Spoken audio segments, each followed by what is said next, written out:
dia! Estamos de volta com as nossas reflexões matinais Venham as Águas. E nós vamos dar início à nossa nova reflexão na carta de Paulo aos Colossenses. Nós falamos na sexta-feira, nós damos uma introdução nesta carta.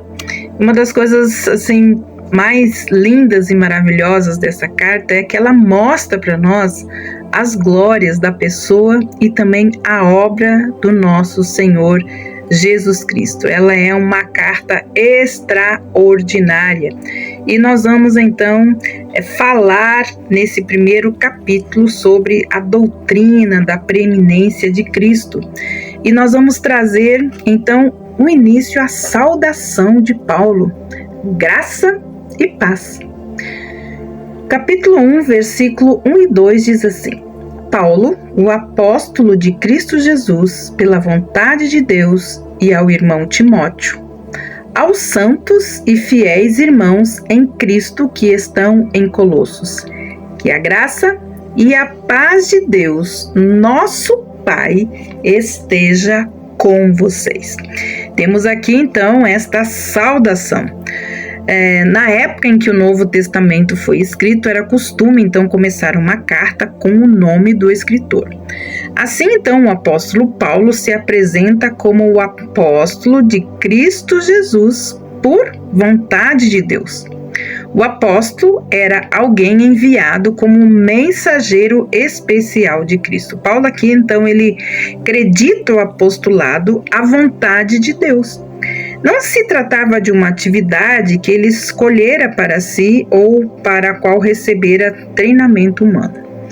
Também não foi conferida por ordenação humana. Não foi dos homens como fonte e nem pelos homens como instrumento. Antes, todo o seu ministério foi exercido com base no reconhecimento, e solene de que foi o próprio Deus que escolhera para ser apóstolo. Quando a carta foi escrita, quem estava com o apóstolo Paulo era então o irmão Timóteo. A carta é dirigida aos santos e fiéis irmãos em Cristo que se encontram em Colossos.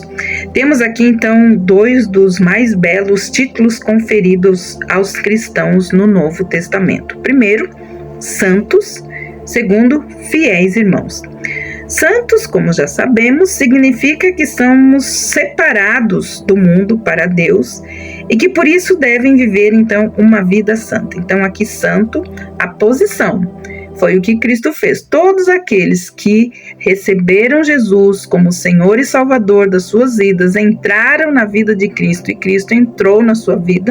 A palavra de Deus diz que Cristo, ele nos transportou do reino das trevas para o reino do Filho do seu amor. Então, esse transporte é uma separação das trevas para a luz e nos coloca então em uma outra posição.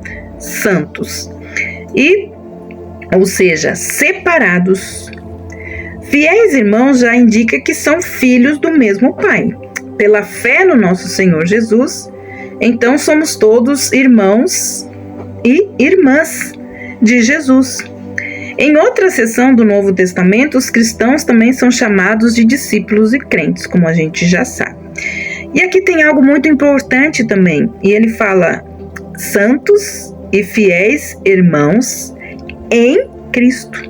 Em Cristo, então, aqui é novamente uma referência à posição espiritual dos crentes, dos santos. Quando foram salvos, Deus os colocou em Cristo. Então, nos tornando aceitos, como já falei, no amado Jesus. Daí em diante, então, nós temos essa posição. Então, nós possuímos a vida e a natureza dele e não seríamos, então, mais vistos como filhos de Adão ou como seres humanos não regenerados. E sim, como amados, como nós vimos, aceitos, do qual, então, passamos a desfrutar do próprio Filho de Deus.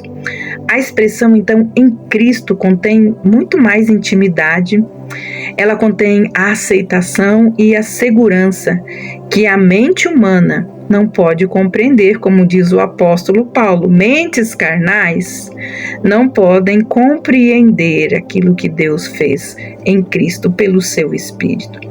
Então, a posição geográfica desses crentes é indicada na expressão aqui, então ele fala em Colossos, que se encontram em Colossos. Se o evangelho não tivesse sido pregado nessa cidade, as almas então não teriam sido convertidas a Cristo e provavelmente posteriormente nem tomariam conhecimento dela. Paulo agora cumprimenta os santos, irmãos em Cristo, com uma linda saudação. Ele fala: graça e paz a vós outros da parte de Deus, o nosso Pai. Não há expressão que represente a melhor, as bênçãos do cristianismo que esta: graça e paz. Graça era uma expressão muito usada entre os gregos, enquanto a paz era uma saudação preferida dos judeus. Shalom, a paz de Deus. E eram essas palavras empregadas como então cumprimento pelos crentes ao chegar na hora de partir. Então, ao unir essas duas palavras, Paulo dá a elas um sentido muito mais elevado de que apenas uma saudação. Graça dá a ideia de Deus se curvando com amor e com terna compaixão na direção da humanidade perdida. Por isso, graça é favor e merecido, é muito mais. Paz se resume em tudo que é produzido na vida daquele que aceita essa graça, porque somente a graça de Deus, esse favor imerecido, que pode gerar paz em nossos corações. Então, a paz, ela nos ajuda a compreender também esta dádiva poderosa que é a graça. Graça pode significar muitas coisas. E, como dizem alguns autores, é como um cheque em branco. Sem dúvida, a paz é a parte da herança cristã, de modo que nenhum de nós devemos deixar que Satanás a roube de nós, ou qualquer tipo de circunstância roube a paz que Deus nos deu. A própria ordem aqui das palavras tem o seu significado. Ele diz: em primeiro lugar vem a graça, como nós vimos, e depois vem a paz. Ainda estaríamos em nossos pecados se Deus não tivesse agido para conosco com amor e com misericórdia. Mas como Ele tomou a iniciativa de enviar o seu Filho à terra para morrer por nós, agora nós temos paz com Deus e também paz com os homens. Paulo fala assim: aquele que está em paz com Deus tem paz com os homens e tem paz em seu coração. Além disso, a paz de Deus, ela toma posse da nossa alma. Tendo dito isso, tudo isso, ainda nos sentimos incapazes de interpretar de forma adequada palavras tão tremendas como graça e paz. E é o que eu desejo para você que está acompanhando as nossas devocionais. Venham as águas. Continue conosco. Que Deus abençoe você e que a graça e a paz oferecida e conquistada por Cristo para nós entre na sua mente, no seu coração, mas também na sua casa, na vida da sua família e aonde quer que você esteja, que a graça e a paz de Deus esteja com você. Que Deus te abençoe e até amanhã com as nossas reflexões matinais. Venham as águas. Até lá!